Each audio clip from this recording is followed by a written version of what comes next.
What do you say, everybody? We are live. We're going to do a post-game show today. We're glad that you're here. We're going to talk about the Cubs and the Padres. The finale of this three-game series didn't turn out the way that we wanted. What happened in today's game? What'd you think about the series?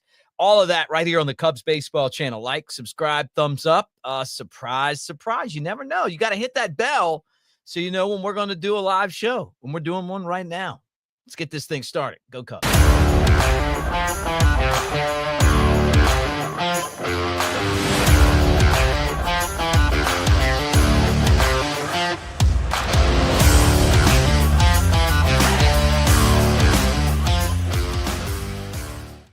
I love the video of Rhino dumping a beer on my head, and he wasn't mad at me.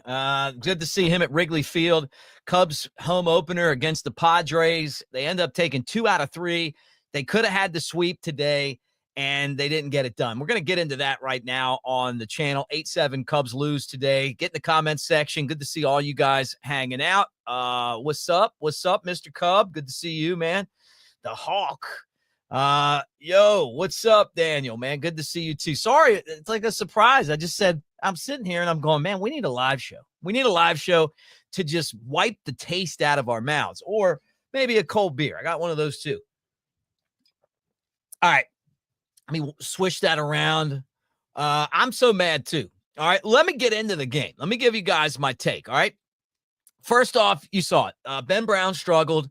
I'm not comfortable with him in the 5th starter spot yet. I think he's talented. I like him. I like what he brings to the table, but he just hasn't been able to kind of hold down that job. And he comes out there and he looks bad in the first inning. Cubs are down. And then all of a sudden they come back. Oh, they take the lead. Like they get in there. And then from that point on, it looked like the Padres had never played baseball before. I mean, the whole balk inning and everything.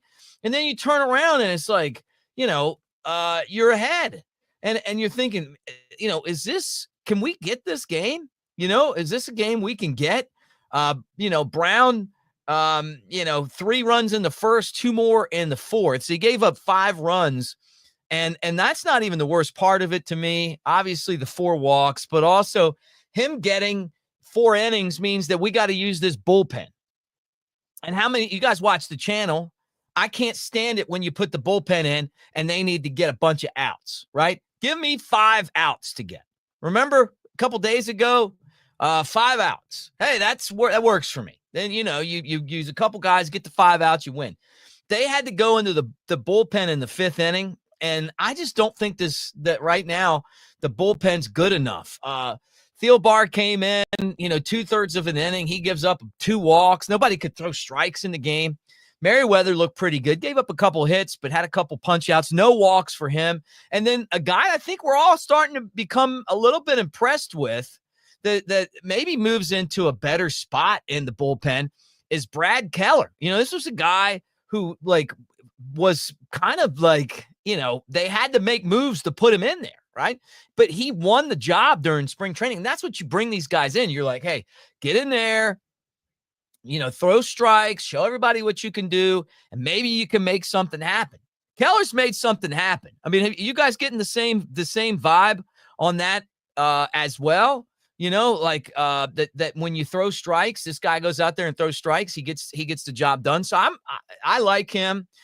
He comes in and gives you, a solid inning. Porter Hodge comes in, walks the leadoff guy, steals second, 2 out hit to right field, and then the game's tied. And then Presley comes in, and the same thing. Got to go up, walk a guy, and all of a sudden you give up a hit, and then you blow the save. Okay. And what's a shame is that the way that Hart pitched, and then Gillespie came in, and they got him pretty good. He pitched 4 innings for the Padres, but he gave up 2 runs. But Hart looked like a guy that never played baseball before. I mean, that was crazy, watching some of that. But then, after that, the Padres bullpen came in and basically kept the Cubs from building in on the lead, after, the 5th inning, Cubs didn't do anything at the plate, but you guys, I see it in the comment section. Look, I'm going to go ahead and say this right now. MJ, you're right, man. 7 runs should win you the damn game. Okay. I agree with that. I agree that 7 runs should win you the damn game. But look, it was cold. Bundle up. There's excuses like, whatever. If 7 runs should win you the game. I agree with that, but not with the bullpen that the Cubs have. And they went out and they got all these old guys, and it's like, I don't know. Like, how confident are you when some of these guys come in? And this was the back end of the bullpen that gave it away today. So anyway, they end up scoring on the Turner play, and I'm going to get into that in a second. But the biggest problem that I have with Ben Brown is just that he pitched 4 innings, and then all of a sudden you turn the bullpen over to in the game in the 5th, and they're just not that good. Like you don't want this bullpen coming in. Like, I mean, the thing that we're seeing is for this team to win, we need as little of the bullpen as possible. Limit there. I'm going to do a video tomorrow where I'm going to tell you guys that I think Ben Brown has one more start like this and out. And I'm going to tell you why. I'm not going to do that now. That's for another show. But he's got one more shot. And then he could be one of those back-end bullpen guys. And maybe he does it well. I mean, but he just doesn't look the part right now to me. He just doesn't. It looks too hard, and he just doesn't look comfortable. All right, on the good side of things. Well, now, you know what? I'm going to stay on the bad side of things. And then I'm going to get into the good side of things. So I know why they want Justin Turner. Got the cool beard, like it's like this veteran guy, brings a lot of that veteran vibe to the team, and he's been there, done that type of dude. And you gave up real young players like Alexander Canario to get this guy. And he's 40, okay? And watching him miss that throw to first base, I'm like, what do we do? Why is he even in the game? Like, the dude's 40 years old. Like, you guys the front office keeps telling us that we got Michael Bush, who's going to be a Gold Glover. Like, is this for real? I'm like, okay, and he can't bend down to get the ball. I just didn't get him even being in the game. I don't know, man. I know they wanted his bat in there, but the dude's 40. 40 years old in baseball is like, and just if you take like baseball life, that's like 90 years old in like real life, like, you know what I mean? Like, you get 90, and guess what the next thing you get to celebrate is? Probably your funeral. So I mean, he is as old as it gets in the game of baseball without steroids. I know he's a good dude. I like him as a guy, but him out there playing defense, he can't bend down and catch that throw. Like, you got to catch that throw. This is a big league team. That's like the stuff that happens on the backfields of Little League, like where the guy doesn't stretch far enough, but the ball's there. Really let down. And I think if he makes that play, Cubs get the double play. I think they find a way to win the game. That to me just kind of illustrated what Turner is, where he is right now in his career. Now, you're saying, well, what about his bat? Well, I mean, he's hitting 200, right? He's 3 for 15.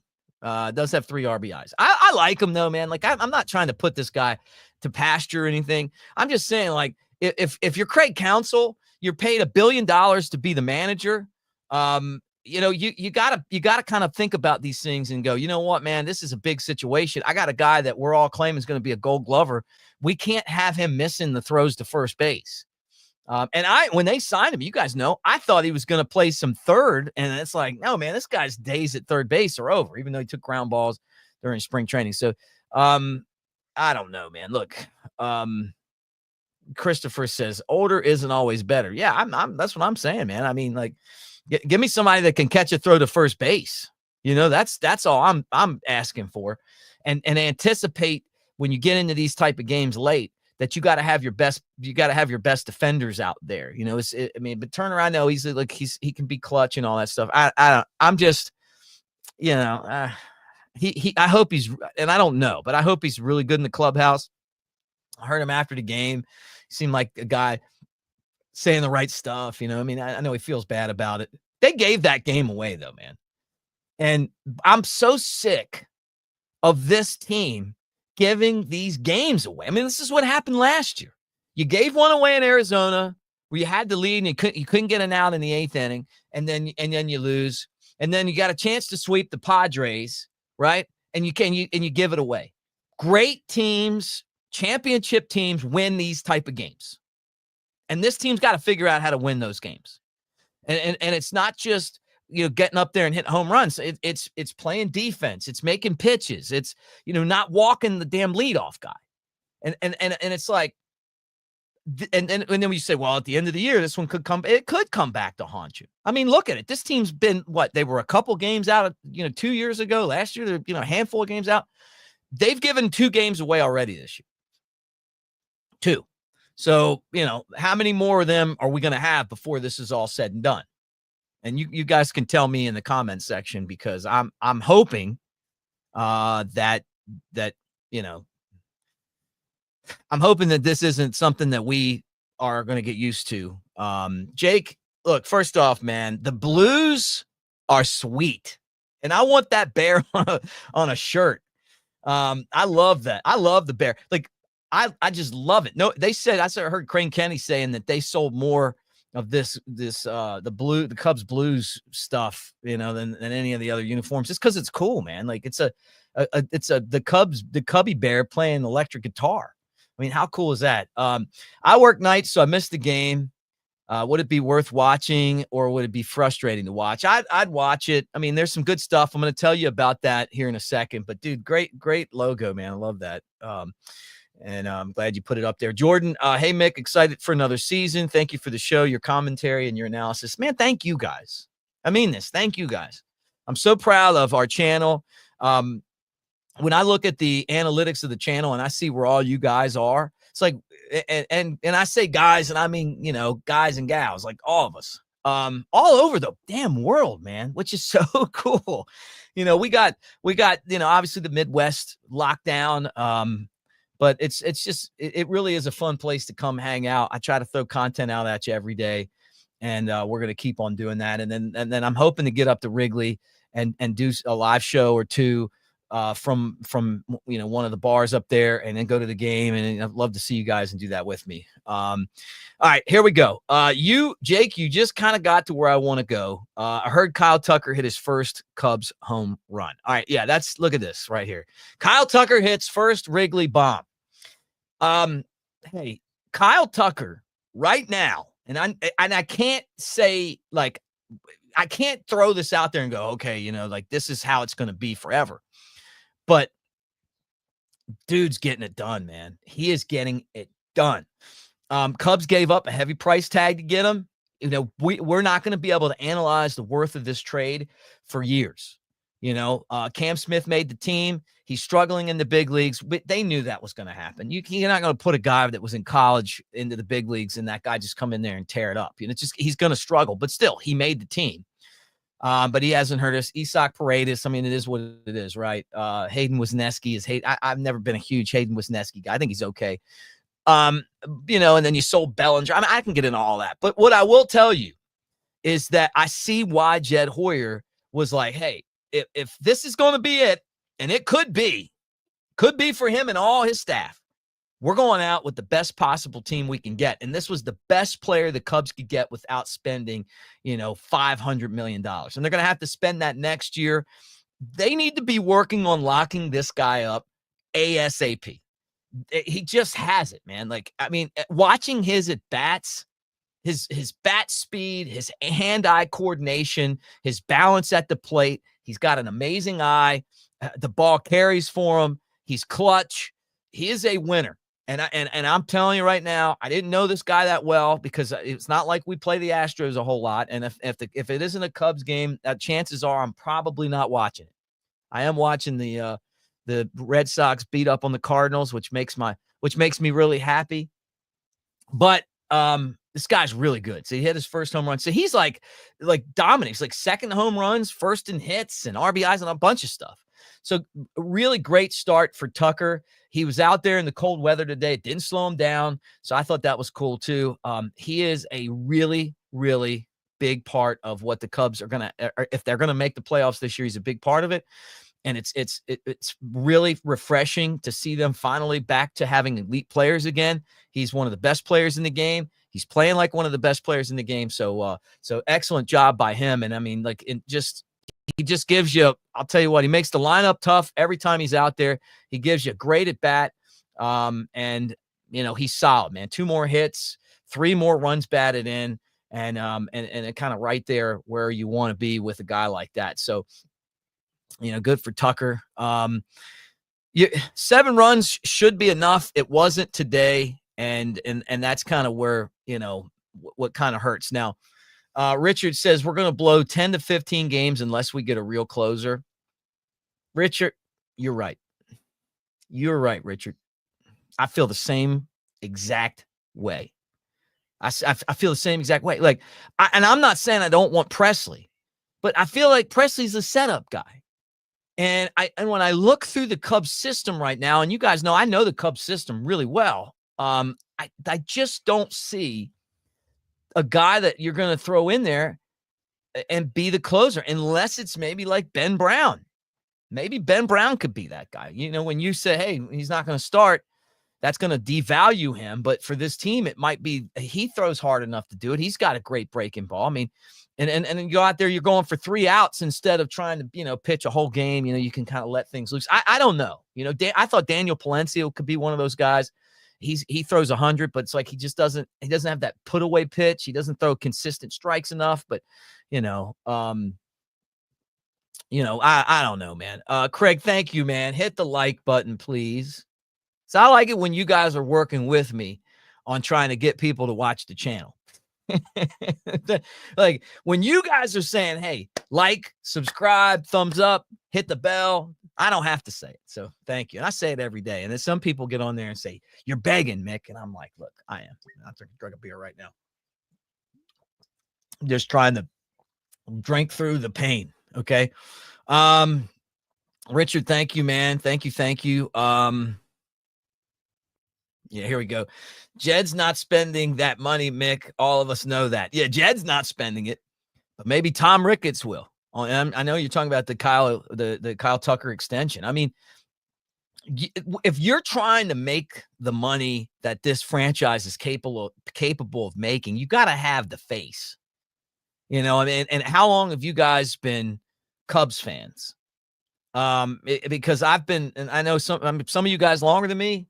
Hopefully a lot of you don't feel like I've been started at 84. So watching Harry and Steve on WGN, and collecting baseball cards. But I felt like the Cubs had like star players, right? Rhino, eventually they got the Hawk.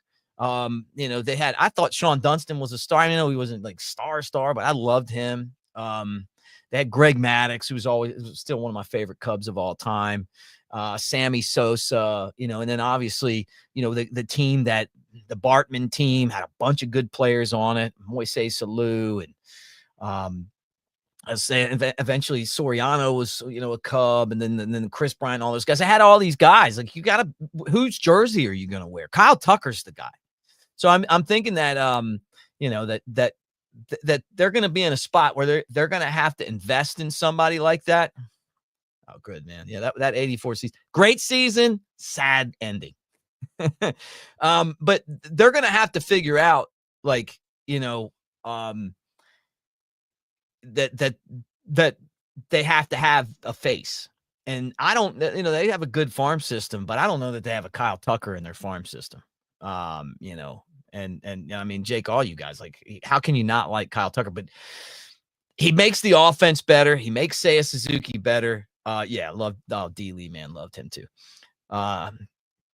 First ever Cubs game I called. Like, Derek Lee was at first, and Fontenot and Terrio and Aramis Ramirez and Soriano and left. And, like, you're looking around and you're like, man, this is a good team, They just didn't win in the playoffs. So Steve says, I feel like I'm a Cubs fan. So, all right. Yeah. So here we go. We won 5 games in a row. And what the thing that I kind of want to hit on today is that if you said to me, with the way that the schedule is, that this team would be what are they, 7-5? They lost 2 games to the Dodgers, and then they gave one away to Arizona, and then they gave another one away to the Padres. I'd say, hey, man, okay, I see the potential here. And what I'm looking for is how can the Cubs get the bullpen to pitch this much and the starters to pitch this much? And I'm going to tell you guys right now, it's depth in the starting rotation. I'm worried about this team, basically scoring runs, and they score them, right? And I think it's because of Tucker. And the Padres came in with, we didn't see the Padres, we didn't see Dylan Cease, but the Padres have good pitching. We saw it, scored runs off of them. It's going to come down to basically going out there, taking advantage of opportunities and the pitching and defense. And that's how they won yesterday's game, and no matter how many runs you score or you don't score, if you got pitching and defense, you're going to be in it. You talk about the Derek Lee teams, those teams like, what was it, 07 and 08? Think about how good those teams were defensively. How about the Cubs World Series team? They were great defensively. Like, how about the season, like, what was it, 3 years ago defensively? Like, you're going to stay in a lot of games if you make plays. Today, watching Tucker trying to catch that ball, he looked like a 40-year-old over there, and it cost him the game. You can't make mistakes like that. Padres made those mistakes in the first 2 games, and then the Cubs kind of followed that up, made the mistakes in today's games. But oh yeah, dude, I cannot believe I didn't say Mark Gracie. But Gracie's like one of my favorite Cubs. Like, I think he might be my favorite.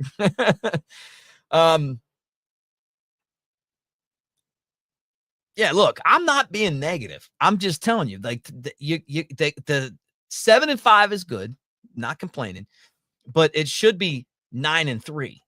And Steve, we got to get to the point where we stop giving games away. That's the whole point of it. And I think the way you do it is you play defense, right? You pitch with the starters, and then limit the amount of time we see the bullpen. And those are the games that I think that if they can get to that point, I think that this team's going to have a really good season. I think if we see a lot of the bullpen, if they pull guys out after 4 innings, like they were doing in the past, then it's not going to be good. So you got to be able to get the bullpen limited, get the starters out there, and I think this is a strength of the Cubs team. Think about how good the starting pitching's been. Shota Imanaga he's an all-star, right? He is on this team. He's my favorite player. I just love everything about him. I just love the way he shows up. I love the way that he gets locked in. I love the fun that he has with the game. I like when he goes over to the bleachers. I just love him. And he took less money to play for the Cubs. He just wanted to be a Cub. Justin Steele, he's a good player, man. He's a good pitcher. And I think that he's kind of on the verge of finding where he was a couple years ago. He's a battler. Not quite there yet, but I think he's going to get there. Jamison Tyone, guys look good. Matthew Boyd, what Cubs might have had a steal there. And then that 5th starter spot. And I'm telling you, tomorrow morning, I'm going to have a video on that. So just be ready for it. Anyway, thank you guys for hanging out. Cubs are going to play the, there he is, Ernie. Yeah. Well, look, man, you want to get into the Hall of Fame guys, man. That's before my time. I just met Ernie. Loved him. Great guy. The Ernie, Billy Williams, Hawk, Greg Maddux, Rhino. Man, I met all these guys. They're all, like, every Cubs Hall of Famer, great dudes. You hear some teams, like, you meet the Hall of Famers and they're like, they don't really have time for you and stuff like that, man. No, not these guys. They're just really, really a great group. So, all right, what's next? Because I know that's the next question that we all have. Who's coming into town? Who's going to be at Wrigley tomorrow for a big showdown? And it's none other than Bruce Bochy and the Texas Rangers. And it's a night game, right? So the Rangers are off to a great start. The Cubs are going to face one of their best pitchers, Nathan Eovaldi. He's 1-0, 1.20 ERA. And he'll be opposed by Justin Steele, 2-1, 6.89 ERA. I think this is the game where Steele turns the corner. I think this is the game where Steele kind of like puts it all together. I thought that he kind of got off to a rocky start last time and then really found himself, and you started to see kind of that John Lester type feel that he gives you. But it's a 3-game series with the Rangers. It's part of this stretch of games where the Cubs are not getting any let up. And I guess the A's were the let up. Well, taking 2 out of 3 from the Padres, who hadn't lost a game until the Cubs got them and really should have swept them. So they'll have an opportunity to do that. All right, I'm going to answer your questions and then get out of here. But that's a 6:45. What is it? 6:45? Does that sound right to you guys? 6:45? No, 6:40 tomorrow. Okay, that sounds better. Yeah. At Wrigley Field. All right. Heathen says, or Heathen, why take the bat out of Shaw's hands in a tie game and not put Bush in first instead of Turner? I agree, man. I mean, we've kind of got into this a second ago. I mean, I just, it's all about kind of, have a feel for the game. They've put Turner at first base. They feel like I guess he's okay. To me, I don't know. Like, I worry about just exactly what happens with him. And the other thing is that you're telling me that Bush is a Gold Glover, or a potential Gold Glover, then you got to put him in position to help you defensively in a tie game late. And I got a feeling that this will be a move that, that Craig Counsell will make in the future, right? Where I'm sure he's going to be like, look, man, and if Turner, like the thing about Turner is, I know they paid him and I know, whatever. If he kind of is one of those guys that can't get it done, I think they're going to have a short leash with him. And it's just because this front office is like hanging on, right? Barely hanging on. The only way they're going to get an extension is if they win. They've given up a lot to put this guy on the team. You can't give games away. And you got to believe that when they were watching that, I mean, it wasn't a perfect throw, but it was good enough. They're going, man, I cannot believe that he didn't make that play. So Jake's talking about him as a Dodger. Look, it's like wrestling with these guys. They can talk all the smack they want to, but what you sign them and all of a sudden they go from being your worst enemy to your best friend. And I haven't watched a lot of Turner. I just know he used to play third. So I guess he hasn't been great with the glove, and we saw that tonight. All right. Guys, I want you to do this too. There's my logo. I've asked you guys this. Some of you guys might not be there. It's behind me right there. I want you to tell me what you want that logo on, because I'm gonna get it stitched. I'm gonna get it put on a hat. I'm gonna get it put on a shirt, and I'm gonna give it away to you guys in the comment section. You guys are the best. You make this channel roll. You make covering the Cubs fun every day, and I want to give out some swag. So tell me what you guys want. Somebody said a tattoo. I don't do tattoos, but if somebody got that tattoo, oh my God, man. I mean, like, man, that would be amazing. And look how cool that is, right? Look at that. It's my channel. Anyway, like, subscribe, thumbs up. Thank you guys for hanging out. And again, in the morning, I'm going to do the Ben Brown show, talk about what I think the future for Ben Brown is. And I hope you guys will take some time to watch it. But thank you for being here, and go Cubs.